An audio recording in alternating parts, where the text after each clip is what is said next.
I will be honest, this story still makes my chest tighten. I was 62 days into deployment when my daughter's teacher emailed me at sea.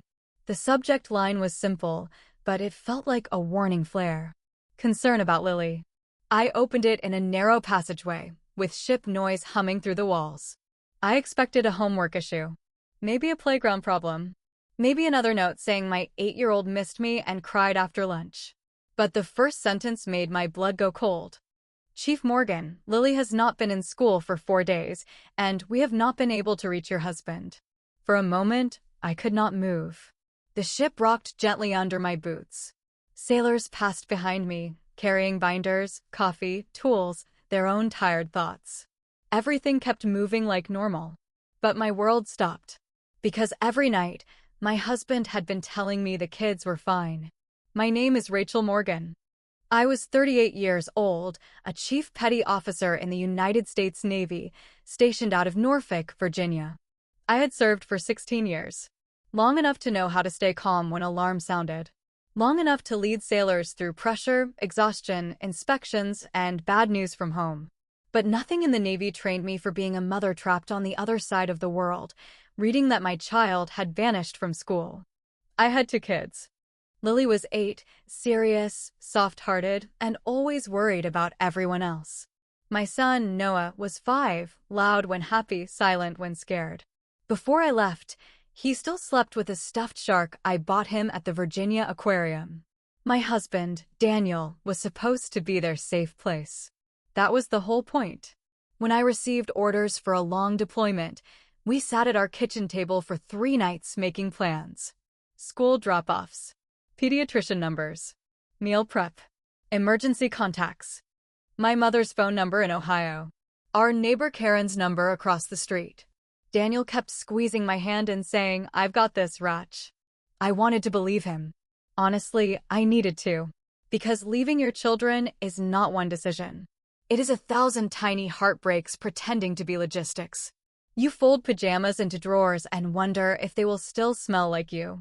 You record bedtime videos so your son can hear your voice. You label medicine bottles. You write down which cereal your daughter likes this month. You smile at your kids so they do not carry your fear. And then you leave anyway.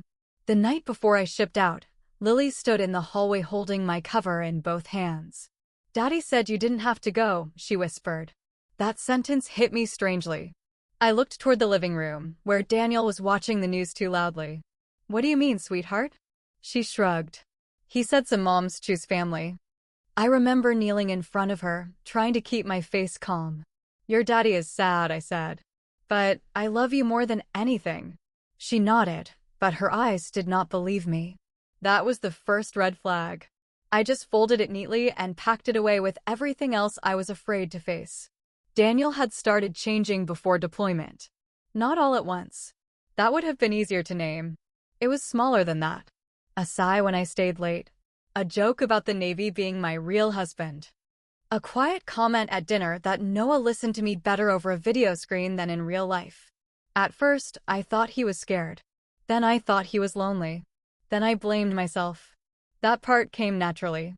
Military mothers learn guilt like a second language. We speak it fluently, even when nobody asks us to. We apologize for serving. We apologize for leaving. We apologize for loving our work and our children at the same time. Daniel knew that. And slowly, he learned how to use it. During the first month at sea, he sent photos every day. Lily eating pancakes. Noah building blocks. The kids holding signs that said, "We love you, Mom." Then the photos slowed down. Video calls became harder. Bad timing, he said. Bad internet. Kids were tired. Noah had a tantrum. Lily did not want to talk because she was hurt. Every time I asked too many questions, Daniel's voice got cold. "You wanted this deployment," he said once. "I didn't want to leave them." "But you did." That was how he fought. Not loud. Not messy. Just sharp enough to make me bleed quietly. By the 6th week, he started asking for money. Extra groceries. A car repair. A sitter because he was drowning. I sent what I could. Then more than I should have. When I hesitated, he sent a photo of Noah asleep on the couch under a blanket, his little face red from crying. He cried for you tonight. That was all the message said. No mother reads that and stays rational. So I transferred money again. I told myself marriage was sacrifice. I told myself Daniel was overwhelmed. I told myself he deserved grace because I had left him with everything. Then Lily's teacher emailed me. 4 days absent. No answer from my husband. Emergency contacts unreachable. I reread the message 3 times, each time hoping the words would rearrange themselves into something less terrifying. They did not. I rushed to the communication space and waited for a chance to call home. My hands shook so badly I had to grip the edge of the desk. When the call finally connected, Daniel answered on the 5th ring. He sounded annoyed. "Rachel, I'm busy. Where are the kids?" Silence. Not long, but long enough. "What kind of question is that?" he asked. "Lily's teacher emailed me. She hasn't been in school." He exhaled like I had embarrassed him. "She had a stomach bug. For 4 days. She's fine. Put her on the phone. She's sleeping." It's 3 in the afternoon in Virginia. Another silence. This one colder. Then Daniel said, very quietly, "You don't get to abandon us and then act like command from the ocean." My throat tightened. "I am their mother." "Then come home." The words hit me so hard I almost stepped back. "You know I can't just come home." "Exactly," he said. "So maybe stop pretending you're in control." I heard something in the background then. A small sound. A child crying. "Noah?" I said quickly. "Is that Noah?" Daniel's voice changed. "Rachel, you need to calm down. Put my kids on the phone." "No." One word. Flat. Final. And in that second, for the first time since I married him, I felt afraid of my husband. Not angry. Not disappointed. Afraid. Before I could speak again, he said something that turned my whole body cold. "If you make this a problem, I'll make sure the Navy knows you chose deployment over your children." Then the line went dead. I stood there with the phone still pressed to my ear, listening to nothing. 2 minutes later, an email arrived from Lily's teacher. This one had an attachment. A scanned note Lily had handed her before she disappeared from school. It was written in my daughter's uneven pencil handwriting. "Mommy, Daddy says not to tell you we moved." I read Lily's note until the pencil marks blurred. "Mommy, Daddy says not to tell you we moved." Moved. That word did not belong in my life. Not while I was deployed. Not without my permission. Not without school records, emergency contacts, medical files, and some kind of plan that did not involve hiding my children from me. For a few seconds, I just stood there in the communications space, staring at the screen. The Navy had taught me to respond under pressure. Fire drill. Flooding. Medical emergency. Security alert. There was always a checklist. But there was no checklist for this. There was no neat procedure for realizing your husband had taken your children somewhere and trained your daughter to keep it secret. I forced myself to breathe. Then I opened a new email to Lily's teacher. My fingers shook as I typed. "Please confirm the last day Lily attended school. Please do not release any records without contacting me. I am currently deployed, but I am her mother and legal guardian." I added my command email. My direct contact information. My mother's number. Our neighbor Karen's number. Then I hit send. After that, I did the thing military people sometimes hate doing most. I asked for help. I went straight to my division officer first. Lieutenant Harris was reviewing maintenance reports when I knocked. She looked up and immediately knew something was wrong. "Chief." I closed the door behind me. "My kids may be missing from school," I said. The words sounded impossible out loud. Her face changed. Not panic. Focus. "Sit down." "I can stand." "Chief Morgan, sit down." So I did. I told her everything. The teacher's email. Daniel's call. The money. The note. The threats. I tried to keep my voice steady, but by the time I said, "He moved them and told Lily not to tell me," my throat broke. Lieutenant Harris did not interrupt. When I finished, she reached for her phone. "We're getting the chain involved." A few minutes later, I was in a small office with Lieutenant Harris, the Command Master Chief, and the chaplain on speaker. I hated every second of it. Not because they were unkind. because admitting my home was falling apart felt like failing in public. The Command Master Chief, Senior Chief Alvarez, leaned forward with his hands folded. "Morgan, I need you to listen carefully," he said. "This is not a marriage argument anymore. This involves the safety and location of your children." I nodded, but my face burned. He said he'd tell the Navy I abandoned them. Senior Chief Alvarez's expression hardened. "You are deployed on orders. That is not abandonment." I knew that. On paper, I knew that. But guilt does not respect paperwork. Guilt knows your children's voices. It knows the smell of their hair after bath time. It knows the exact weight of a 5-year-old asleep against your chest. And Daniel had wrapped that guilt around my throat. Lieutenant Harris helped me contact the school again. Senior Chief Alvarez reached out through the family readiness channels back in Norfolk. The chaplain stayed with me while we waited, which somehow made it worse.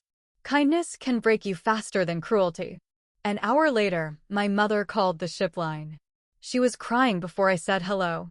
"Rachel, what is going on?" "Mom, have you talked to Daniel?" "No. I've called him all week. He keeps sending me to voicemail." My stomach dropped. "Did he say anything about moving?" "Moving?" Her voice sharpened. "Rachel, what do you mean moving?" I pressed my hand against my forehead. "I don't know yet." That was the truth. And it terrified me. My mother started asking questions fast. Where were the kids? Had I called police? Was Daniel drinking again? That last question made me freeze.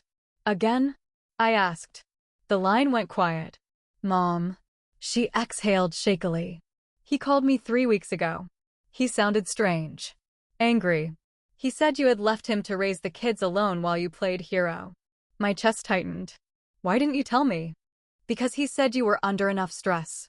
He said if I upset you, it could hurt your deployment." "Rachel, I thought I was protecting you." I closed my eyes. Daniel had not only been controlling what I knew, he had been controlling what other people told me. After that call, I contacted Karen, our neighbor across the street. She answered on the second ring, breathless and worried. "Rachel? Thank God. I've been trying to reach you through Facebook, but Daniel blocked me." "Blocked her." My hand went cold around the phone. "What happened?" Karen lowered her voice. 2 nights ago, a moving truck came. I stood up so fast the chair scraped behind me. "What moving truck?" "I thought you knew." Daniel packed fast. "Not everything. Just clothes, boxes, the kids' bikes, some bedroom stuff." Lily was crying on the porch. My heart split at that. "Did you talk to her?" "I tried," Karen said. "Daniel told me to mind my business. Then he said you had agreed to separate and he was taking the kids somewhere stable." Stable. That word felt obscene. "Where did he go?" "I don't know." "But Rachel." Her voice changed. My stomach tightened again. "What?" "He left something behind." "What do you mean?" "The garage door was open after they drove off. I went over because it started raining. There were papers scattered everywhere. Some had your name on them." "What kind of papers?" "I only saw the top page before I shut the door." "What did it say?" Karen hesitated. Then she whispered. It looked like a custody petition. The room seemed to tilt under me. A custody petition. Daniel had moved my children, cut off the school, blocked my neighbor, scared my mother into silence, and now there might be legal papers with my name on them sitting in my garage while I was in the middle of the ocean. I could barely hear Karen saying she was sorry. My mind had already jumped ahead. If he filed while I was deployed, if he claimed I left voluntarily, if he said the kids were unstable because of me, then an email notification appeared on the screen in front of me. It was from Lily's teacher. "Chief Morgan, I am attaching the note Lily gave me. There is something else you should see." I opened the attachment. It was a photo from the school security camera. Daniel was walking Lily out of the front office. Noah was beside him, holding his stuffed shark. And standing next to Daniel was a woman I had never seen before. She had one hand on Noah's shoulder. Like she belonged there. Like she had already taken my place. I stared at the security photo until my eyes hurt. Daniel was walking out of Lily's school like a man with a plan. Lily was beside him, small and stiff, her backpack hanging from one shoulder. Noah held his stuffed shark against his chest. And the woman next to them had her hand on my son, not guiding him, not helping him across the hallway, resting on his shoulder like she had a right to be there. I zoomed in until the picture blurred. She looked about 30. Blonde hair pulled into a neat ponytail. Navy blue cardigan. One of those soft smiles people wear when they want the world to think they are harmless. I had never seen her before. But Noah did not look confused beside her. That was what made my stomach turn. He looked familiar with her. I sat back slowly, feeling the ship move beneath me. For weeks, Daniel had told me the kids were too tired to video call. He had said Lily was angry with me. He had said Noah cried when he saw my face on screen. Now I wondered if they had not been avoiding me at all. Maybe he had been keeping me from seeing what was already happening at home. Lieutenant Harris stood behind me, reading over my shoulder. "Do you know her?" "No." My voice came out flat. But inside, something was tearing open. The teacher had written one short note under the image. This woman signed the visitor log as Daniel's fiancé. Fiancé. I read that word 3 times. Then I pushed away from the desk so fast my chair hit the wall. "I'm his wife," I said. Nobody answered. Because there was nothing useful to say. Senior Chief Alvarez stepped into the room again. "Morgan, Norfolk police are doing a welfare check at your house." "They're not there," I said. "Karen saw them leave." "We know. But we need the report started." I nodded, though I barely understood him. My mind was trapped on that visitor log. Daniel's fiancé. Not girlfriend. Not friend. Fiancé. While I was deployed, while I was sending money for groceries and car repairs, while I was recording bedtime videos for my children, my husband had been building another version of our family. A version where I was gone. A version where he was the victim. A version where another woman could put her hand on my son and sign herself into my daughter's school like she belonged. I asked Lieutenant Harris for a private line and called Daniel again. He did not answer. I called twice more. Nothing. Then I sent one message. "Who is the woman from Lily's school?" The reply came almost immediately. "You're spying on me now?" I looked at the words and felt my hands go cold. Not denial. Not confusion. Not "what woman?" He knew exactly what I meant. "She signed in as your fiancé, Daniel." 3 dots appeared. Disappeared. Appeared again. Then his message came through. "Maybe if you acted like a wife, people wouldn't question who fills that role." I had to grip the edge of the desk. That sentence was designed to make me collapse. And maybe 2 weeks earlier, it would have. 2 weeks earlier, I would have apologized for being gone. I would have tried to explain deployment again, as if orders became softer when spoken with enough guilt. I would have begged him to let me talk to the kids. But looking at that photo, something shifted. My fear was still there. My guilt was still there. But beneath it, anger started standing up. "Where are my children?" I typed. He answered fast. "Safe. Which is more than you can say you provided." "Put them on the phone." "No." One word again. The same flat wall. I took a screenshot of the exchange and sent it to Lieutenant Harris. Then I called my mother back and asked the question I was afraid to ask. "Mom, did Daniel ever mention another woman?" My mother went quiet. That silence told me enough. "Mom." I didn't know what was true, she whispered. "What did he say?" "He said you two were separated. He said you had emotionally checked out before deployment. He said there was someone helping him with the children." My chest tightened until it hurt. "And you believed him?" "I didn't want to," she said, crying now. "But Rachel, he sounded so broken. He said you didn't want anyone interfering. He said you'd get angry if we asked questions." I closed my eyes. There it was again. He had used my reputation against me. My discipline. My independence. My military voice. He had made people afraid to approach me, then blamed me for being alone. That was the part that made it so sick. He did not just lie to me. He built a whole system around my silence. By evening, Norfolk police had confirmed the house was empty. The garage was full of scattered papers, half-packed boxes, and an open filing cabinet. Karen took photos from the sidewalk when officers allowed her to identify anything that looked urgent. One image came through to my email. A legal packet. My name was on the top page. Petition for temporary custody. Under the statement section, Daniel had written that I had chosen extended military service over the emotional needs of my children. He claimed I was unreachable, unstable under stress, and had voluntarily left all parenting duties to him. I felt like I had been punched. Then I saw the next page. He had listed the blonde woman as a domestic support partner. Her name was Emily Carter. And next to her name, in Daniel's handwriting, were the words, "Future stepmother to the children." I could not breathe. Not because of the betrayal alone, because of how far ahead he had planned. He had not snapped under pressure. He had prepared this. The teacher's warning, the blocked calls, the missing school days, the money, the other woman, the legal papers. All of it was connected. And I was trapped on a ship, days away from the nearest port, while Daniel rewrote my life on land.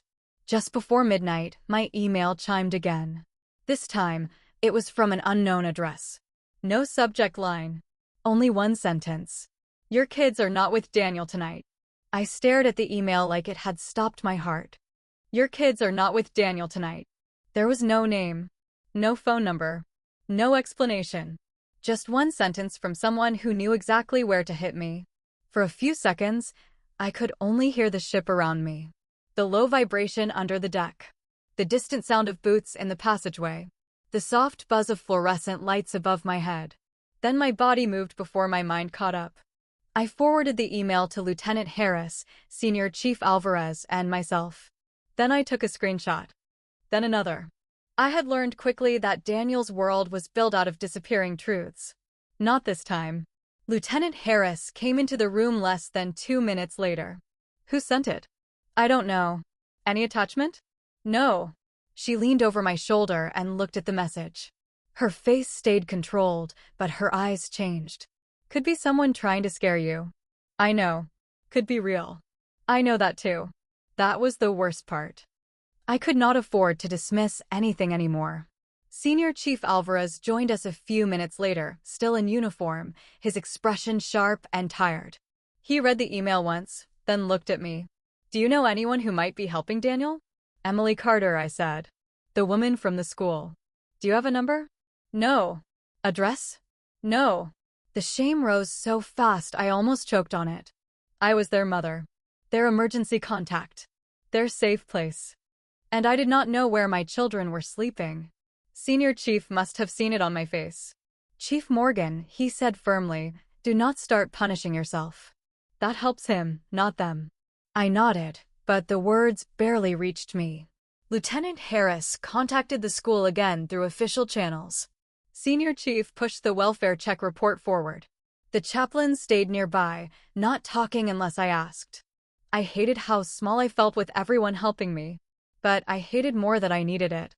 At 1:17 a.m., another email came in. Same unknown address. "He told Emily he had full custody already." "He does not."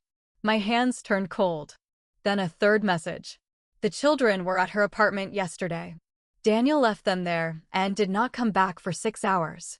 I pressed my hand over my mouth. Noah was 5. Lily was 8.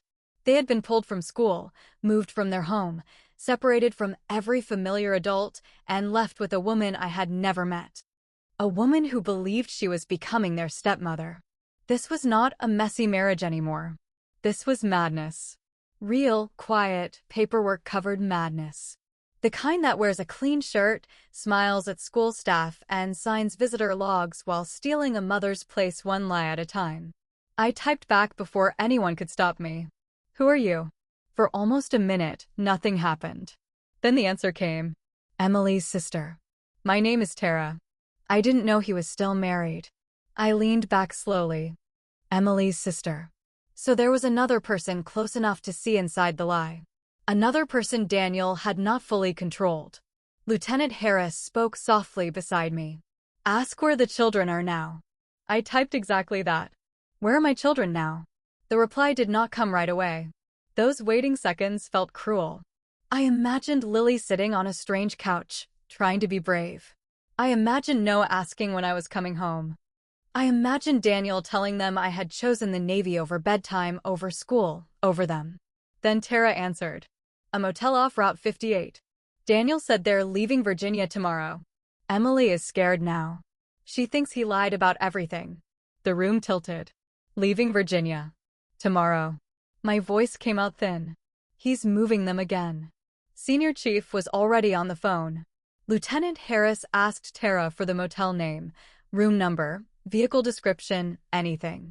Tara sent what she had. A photo of Daniel's truck. A partial license plate. A screenshot of Emily's text saying Daniel wanted to get ahead of Rachel before she weaponizes the Navy. Weaponizes. I almost laughed. He was hiding my children, forging a custody story, building a fake family, and somehow I was the dangerous one. At 2:06 a.m., Daniel finally texted me. "You're making people harass me now?"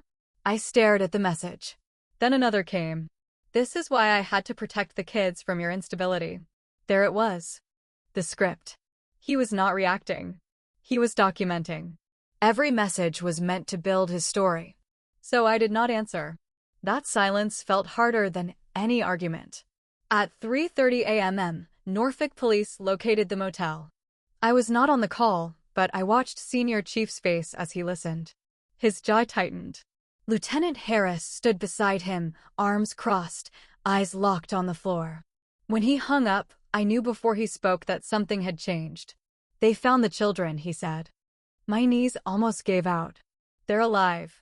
"Yes. They're physically okay." Physically. That word cut through me. "Where is Daniel?" Senior Chief looked at Lieutenant Harris first, then back at me. He was not in the room. I blinked. "What?" Emily was there with the kids. Daniel left earlier. "Where did he go?" "We don't know yet." My chest tightened again. "And the kids?" "Police are keeping them safe until Child Protective Services and your emergency contacts can be coordinated. Your mother is already driving to Virginia." I covered my face with both hands. Relief hit first. Then rage. Then grief so deep it felt like my body could not hold it. My children were found in a motel room with a stranger while their father disappeared into the night. And I was still on a ship. Still miles and miles away. At 4:11 a.m., my email chimed again. This time, it was Daniel. No subject line. Only a scanned document attached. I opened it with shaking hands. It was a signed statement. Not from him. From Emily. It said I was emotionally unstable, absent, and dangerous to the children. At the bottom was her signature. But beneath it, there was one more line in Daniel's handwriting. "Rachel will come home now. And when she does, we'll make sure she never deploys again."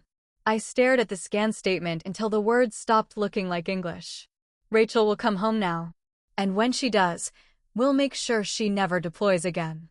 That line was not written for a judge. It was written for me. Daniel knew exactly where to aim. He knew I could survive betrayal. He knew I could survive anger. But if he made the Navy question whether I was a safe mother, a stable sailor, a reliable chief, that could follow me for years. My children were the weapon. My career was the target. And he was using both because I had finally stopped obeying him. Lieutenant Harris read the document over my shoulder. "Do not respond," she said. I wasn't going to. But my fingers were already hovering near the keyboard. That was the ugly truth. Some part of me still wanted to explain. To defend myself. To tell him he had gone too far. But Daniel did not want understanding. He wanted a reaction he could screenshot and twist. So I pulled my hands away. Senior Chief Alvarez took one look at the document and said, "Forward it to legal." Now. I did. Then I sat there, staring at my own reflection in the dark monitor.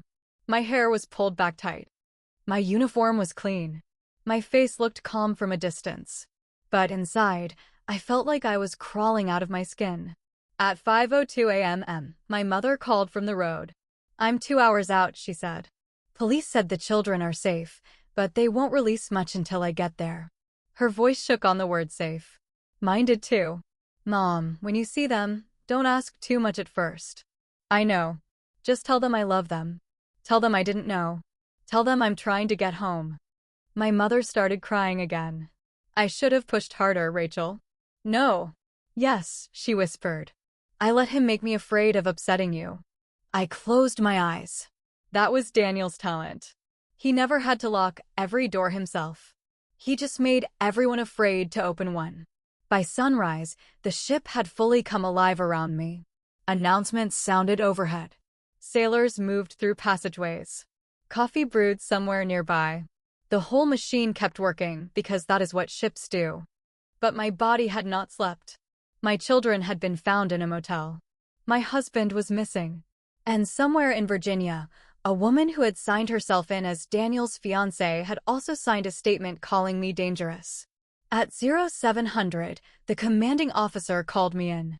Captain Reeves was not a warm man. He was fair, but he had the kind of face that made junior sailors forget how to speak. I walked into his stateroom expecting a formal conversation. Instead, he pointed to the chair. "Sit, Chief." I sat. Lieutenant Harris and Senior Chief Alvarez stood behind me. Captain Reeves had printed copies of everything. The teacher's emails, Lily's note, Daniel's texts, the custody petition, the motel report summary, the statement from Emily. He tapped the final document once. "Do you believe this woman signed this willingly?" "No, sir." "Why?" I swallowed. "Because Daniel writes like that. The last line is his. The phrasing is his. He uses people's fear and then makes it sound official." The captain watched me. "Has he ever threatened the children before?" "Not directly." "Has he threatened access to them?" "Yes, sir." "Has he used your deployment against you?" I almost laughed, but there was nothing funny in it. "Constantly, sir." Captain Reeves leaned back. "Legal is involved. Your emergency leave request is being reviewed. We are coordinating through the appropriate channels." My chest tightened. Emergency leave. The words sounded like air. "How soon?" "We are working on it." That answer hurt because it was honest. Ships do not turn around because one sailor's life is burning on land. Aircraft do not appear out of nowhere. Even emergencies have procedures, timing, permissions, movement windows. I knew that. But the mother in me hated every second of it. "Sir," I said carefully, "Daniel is missing. We're tracking that. He said he would make sure I never deploy again." Captain Reeves's expression did not change. "Chief Morgan, a man hiding children in a motel does not get to decide your Navy career." I wanted to believe him. But fear had already planted roots. Because Daniel did not need to win legally to damage me. He only needed to make everything messy enough that people started whispering. A mother deployed while her children were moved. A custody fight. Another woman. Police. CPS. The truth was clean. The story was not. And people often remember the story. After the meeting, Lieutenant Harris walked me to a quieter space and handed me a paper cup of coffee. It tasted burned. I drank it anyway. At 0900, Tara emailed again.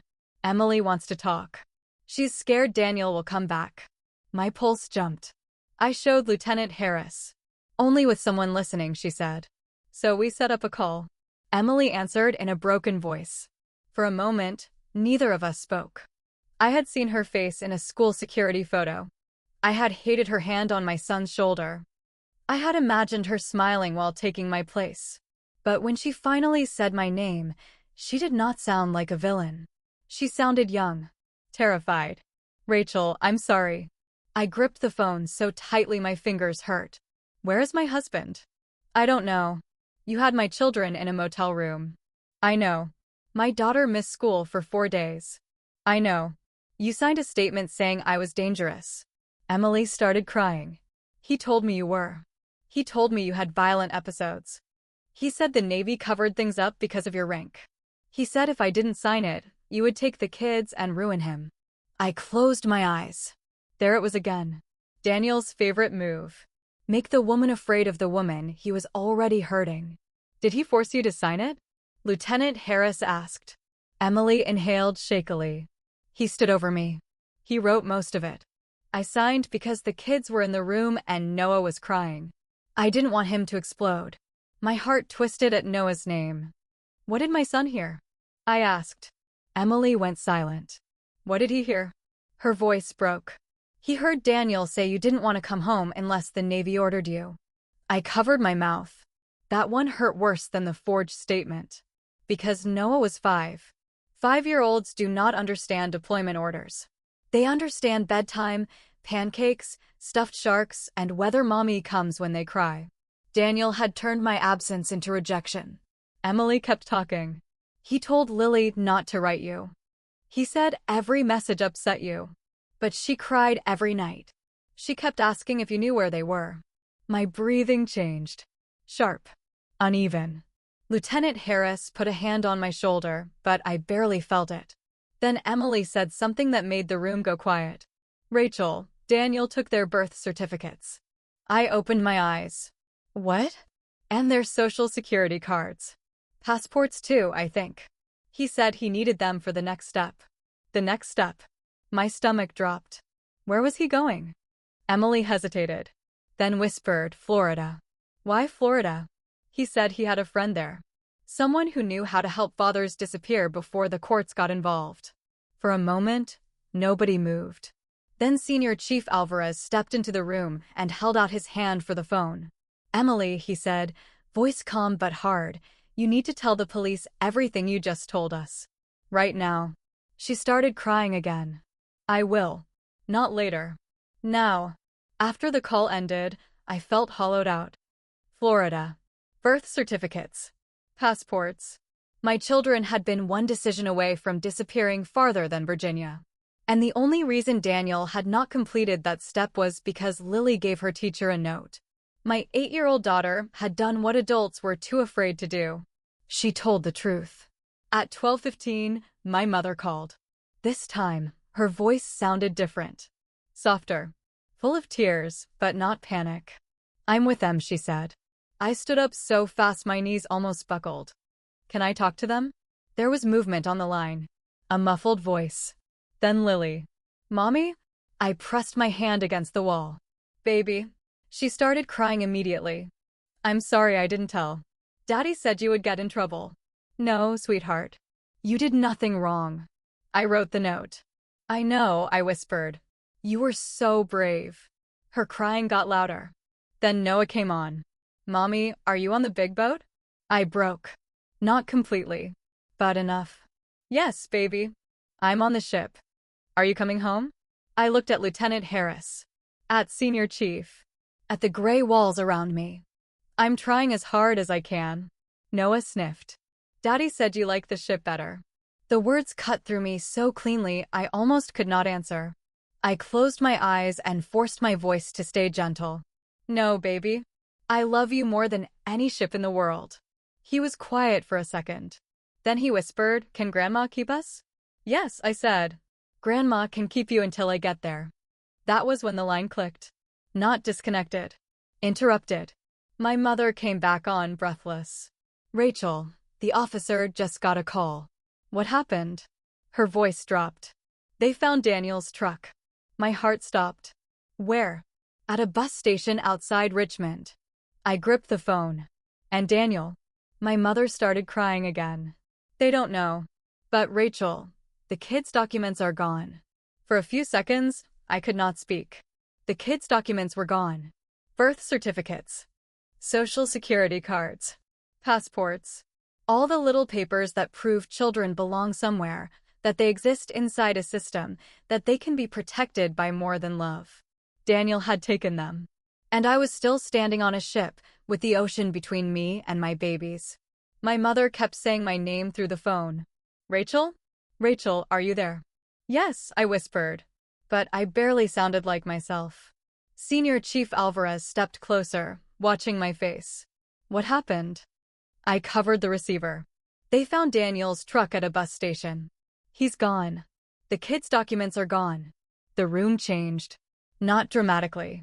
Nobody shouted. Nobody ran.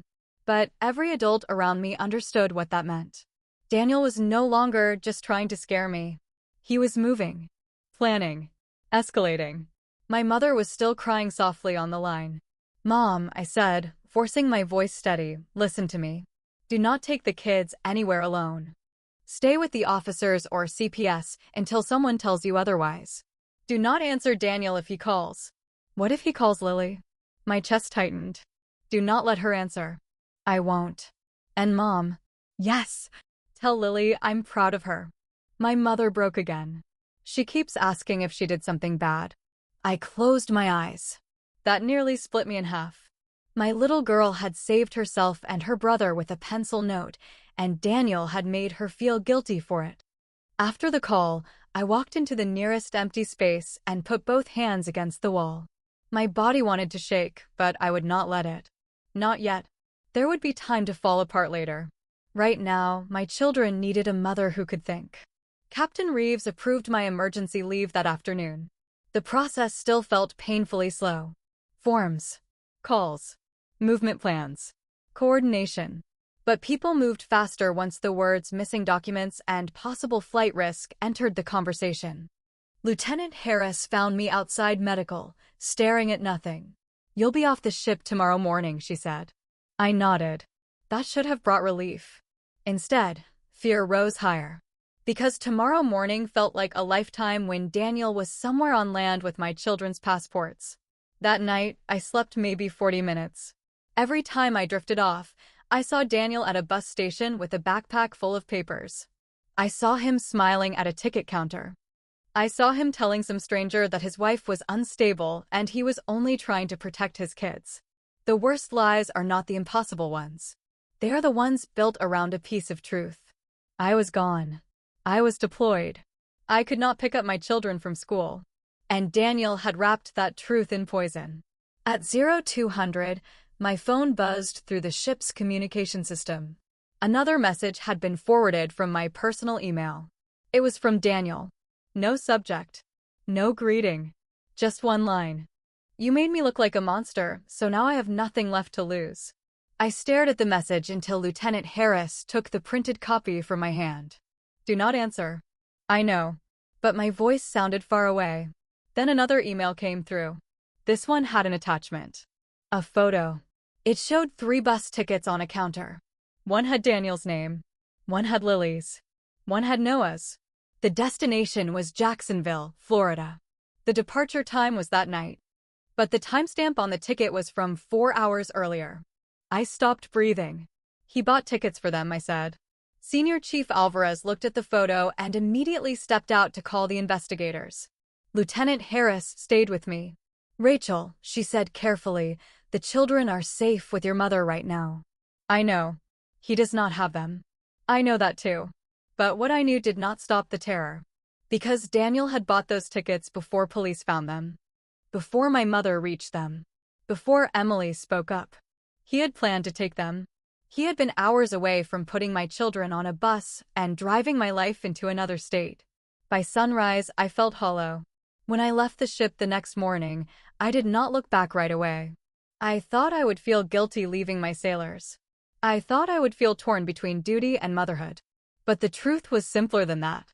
For once, there was no confusion. My sailors had a chain of command. My children had me. The flight back to Virginia felt endless.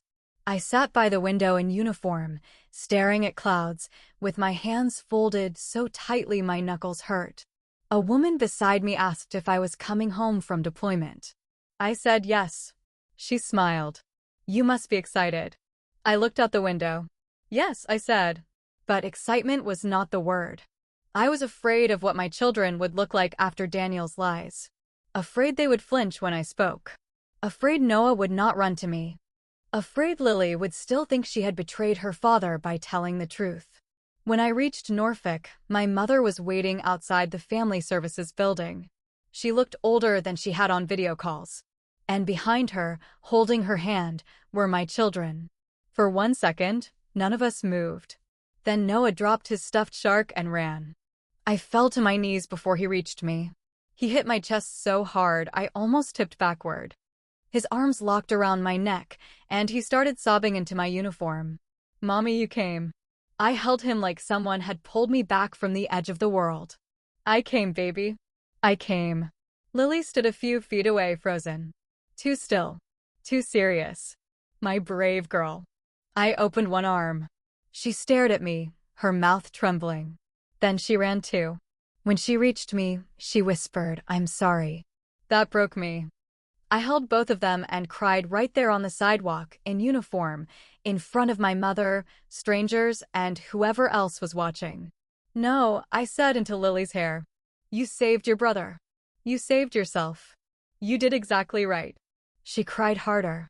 For the first time in weeks, I had both my children in my arms. But peace did not come. Not fully. Because Daniel was still missing.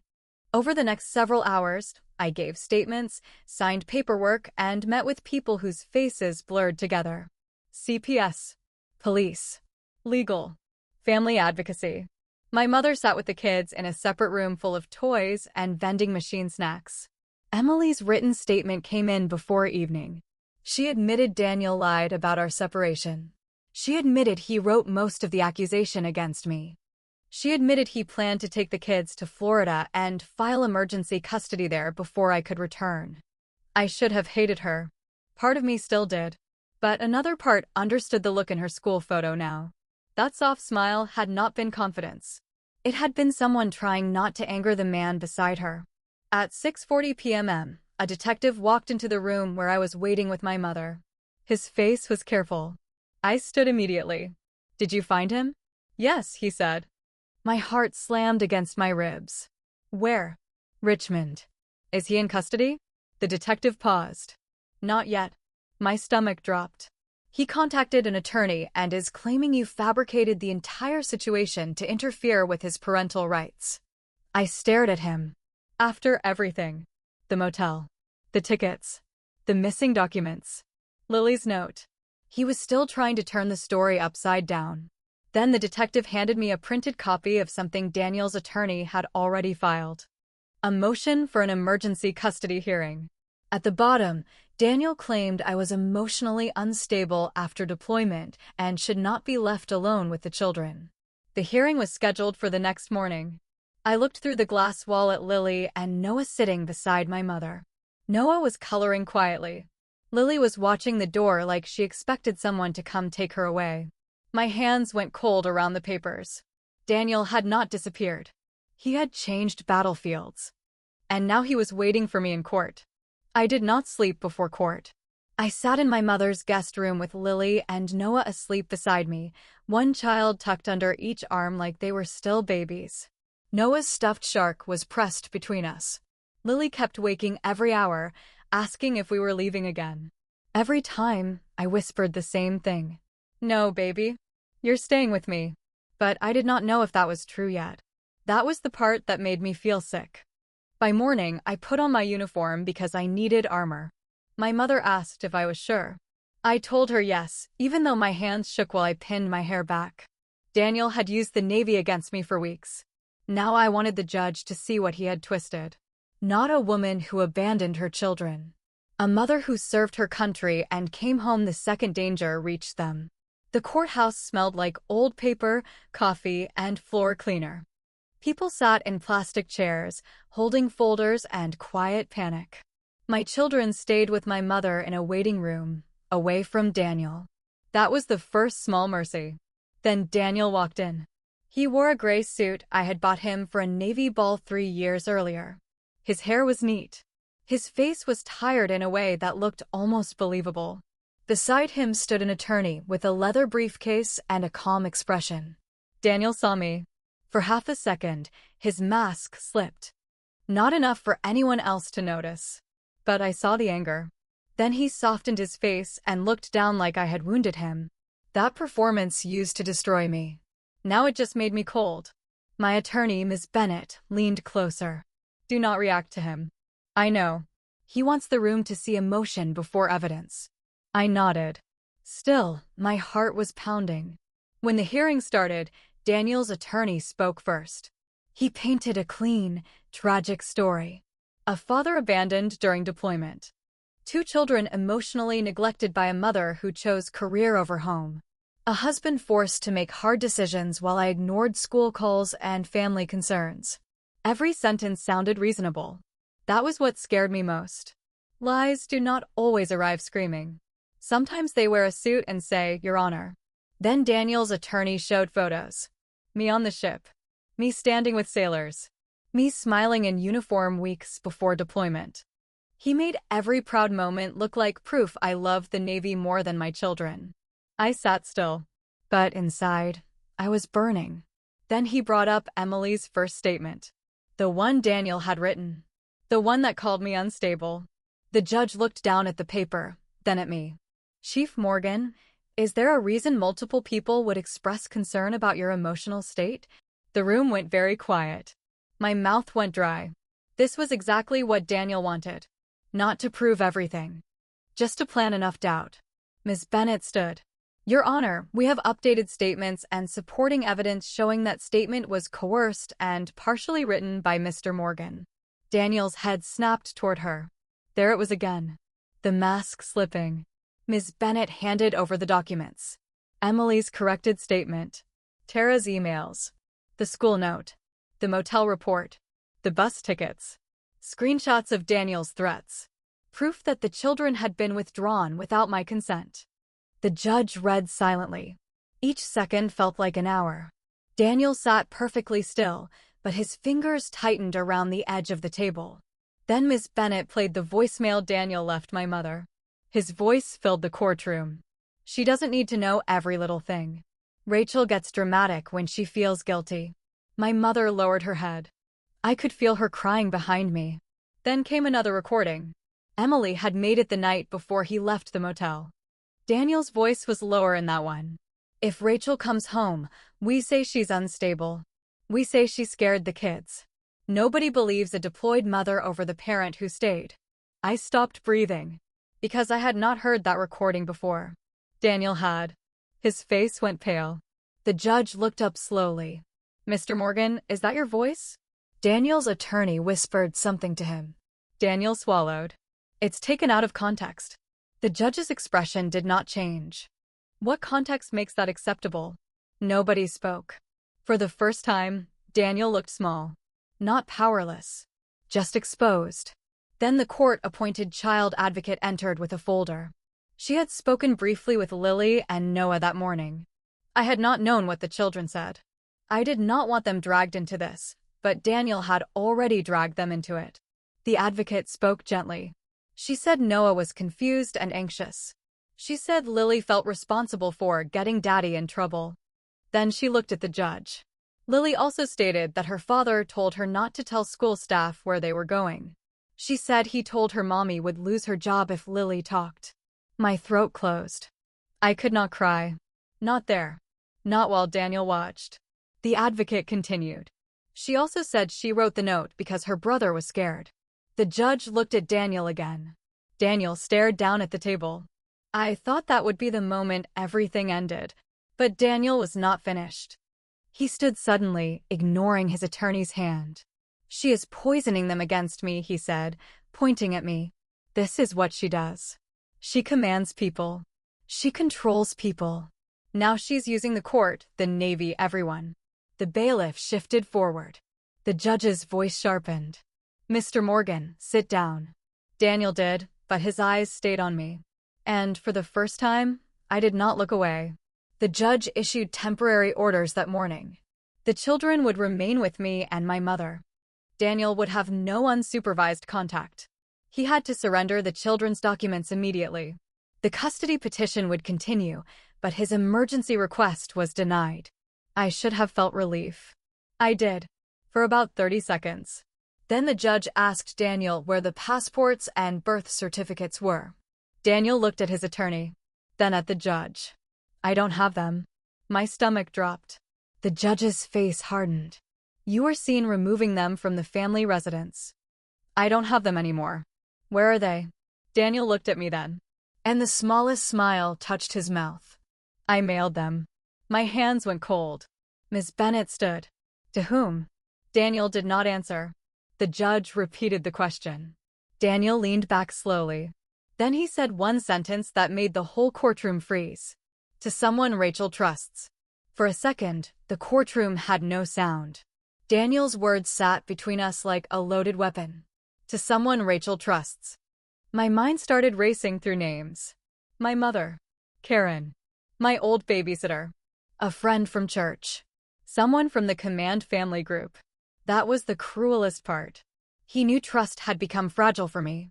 He knew I had already questioned every conversation, every silence, every person who had believed his version before mine. Now he wanted me afraid of my own support system. The judge leaned forward. "Mr. Morgan, I am ordering you to identify the person." Daniel's attorney whispered sharply beside him. Daniel looked at the table. Then he said, "Karen. My neighbor.